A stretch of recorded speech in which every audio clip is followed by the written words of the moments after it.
लेकर के क्या कहना, क्या तैयारी आप लोग की रहेगी?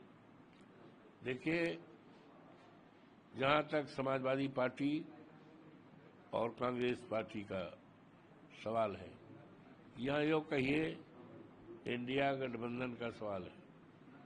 इंडिया गठबंधन हमारे देश के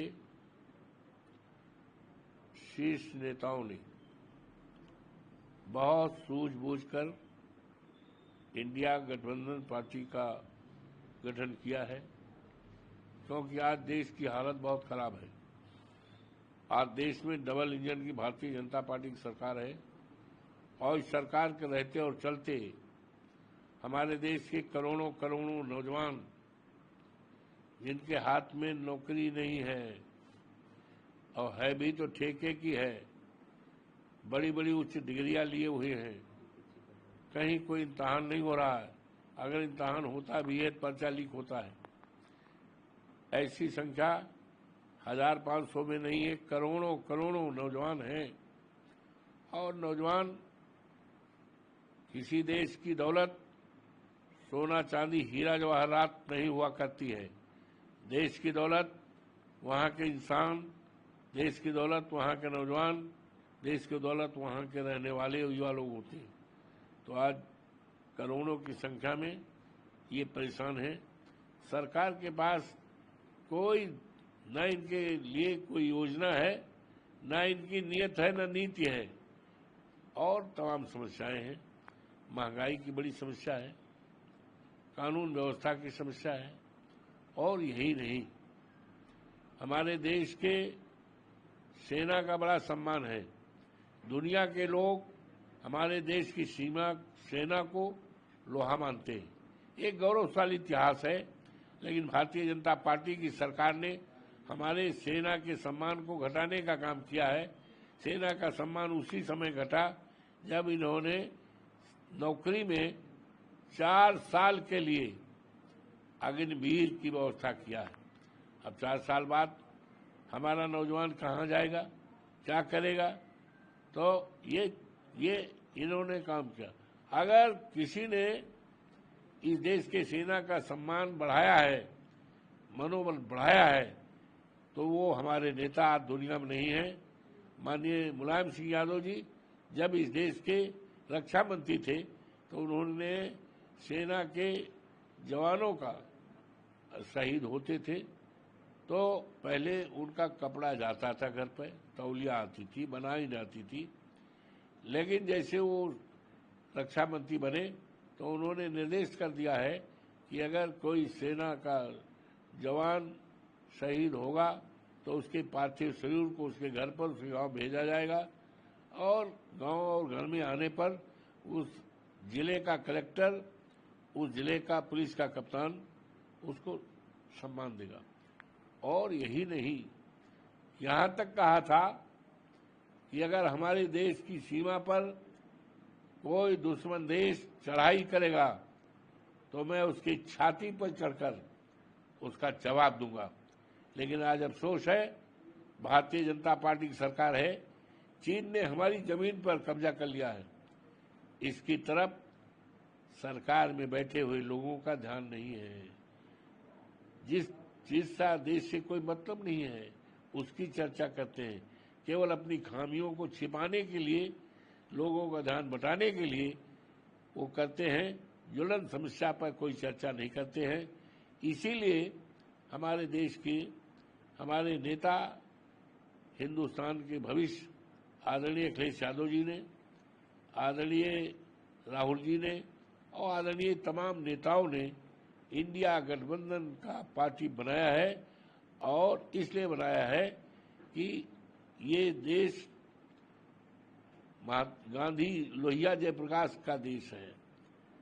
इस देश में संपदा लाने के लिए, रोजगार देने के लिए, अमन चैन कायम करने के लिए, और इस देश के जो शहीद हुए हैं देश की आज़ादी को, उनके सपने को साकार करने के लिए इंडिया गठबंधन का गठन किया है पार्टी का, और उसी के सहारे ये भारतीय जनता पार्टी का सफाया होगा।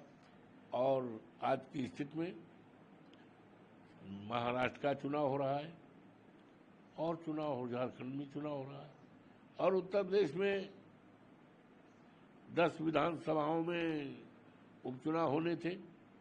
तो एक तो हमारी सीट थी जिससे हमने इस्तीफा दिया 12 जून को। 13 जून को इस्तीफा मेरा आदरणीय विधानसभा अध्यक्ष आदरणीय सतीश महाना जी ने स्वीकार भी किया। सीट वैकेंट हो गई, नोटिफिकेशन हो गया और सभी संबंधित को इसकी जानकारी भी दी गई। इवन चुनाव आयोग को भी इसकी जानकारी दी गई। लेकिन भारतीय जनता पार्टी सहमी है उस दिन से जब यहाँ के देवतुल्य मतदाताओं ने हमें चौवन फैजाबाद जो मर्यादा पुरुषोत्तम राम की नगरी है अयोध्या, यहाँ से सांसद बनाया। तब से भारतीय जनता पार्टी पूरी सहमी है, डरी है और इसी डर के नाते ये मिल्कीपुर क्षेत्र भी फैजाबाद के हमारे संसदीय क्षेत्र में है जहाँ से हम चुनाव जीते हैं और 12 में जीते, 35 साल 22 में जीते और इस चुनाव में जो 4 जून का चुनाव का नतीजा आया, इस चुनाव में भी हम मिल्कीपुर से जीते हैं। तो भारतीय जनता पार्टी चुनाव हारने के डर से दहशत में है कि हम देश के सामने क्या कह पाएंगे, इसलिए डर के मारे उन्होंने जानबूझ करके चुनाव टालने का काम किया है। लेकिन कब तक चुनाव टाल पाएंगे? हम लोग चाहेंगे कि चुनाव टाला न जाए, चुनाव कराया जाए और निश्चित तौर से जब चुनाव होगा तो वहाँ के देवतुल्य मतदाताओं पर हमें भरोसा है, उन पर एतबार है। इन्होंने मुझे 35 हज़ार वोट से जिताया है और मेरा बेटा अजीत प्रसाद को माननीय अखिलेश जी ने, हमारे राष्ट्रीय अध्यक्ष जी ने सर्वसम्मत से कार्यकर्ताओं की राय बात लेकर और देवतुल्य मतदाताओं पर आशा और भरोसा करके उम्मीदवार बनाया है। निश्चित तौर से ये अजीत प्रसाद समाजवादी पार्टी बड़े वोटों से जीतेगी और जहां जहां चुनाव होने हैं, आज तो 25 तारीख है, आखिरी पर्चा दाखिला है, समाजवादी पार्टी और इंडिया गठबंधन सारी सीटों पर जीतेगी। भारतीय जनता पार्टी का सफाया होगा। ये अभी जम्मू कश्मीर के अंदर जो है फिर अटैक हो गया, हमला हो गया है, इस पर क्या कहना है? अब ये सरकार की जिम्मेदारी है, सरकार की जिम्मेदारी है कि लॉ एंड ऑर्डर कायम करे और जनता के मंसूबों पर खरे उतरे और शांति रहे, अमन चैन रहे। ये सरकार की जिम्मेदारी है। मुझे उम्मीद है कि जो नवगठित सरकार है वो इस मुद्दे को गंभीरतापूर्वक लेकर अमन और चैन कायम करेगी। अभी जो है उमर अब्दुल्ला ने मोदी और राजनाथ सिंह से मुलाकात की है, जम्मू कश्मीर राज्य के लिए समर्थन मांगा है। अच्छी बात है, अच्छी बात है, बहुत अच्छी बात है। अच्छा सराहनीय कदम है क्योंकि वहाँ की जनता ने उन पर यकीन और भरोसा देकर उनके नेतृत्व में सरकार बनाई है। तो जब सरकार की जिम्मेदारी है अमन चैन कायम करना, कानून का राज बरकरार रखना, खुशहाली पैदा करना, तो केंद्र से जो समर्थन मांगा है, सहयोग मांगा है, वो अच्छी बात है। ये है आखिरी सवाल है, बीजेपी का कहना है कि हरियाणा हार के बाद कांग्रेस कमजोर हो गई, इसलिए समाजवादी पार्टी ने कांग्रेस को एक सीट नहीं दी है। बीजेपी का कहना है इंडिया गठबंधन फेल है, जनता को बीजेपी सरकार पर पूरा भरोसा है, ये बीजेपी कह रही है। बीजेपी क्या कह रही है और क्या कहती रही है, अब बीजेपी की बात पर इस प्रदेश और देश की जनता का विश्वास है ही नहीं है। तो कुछ कहती रहे, अपना सुनते रहे, उनके कहने का कोई असर नहीं रहेगा।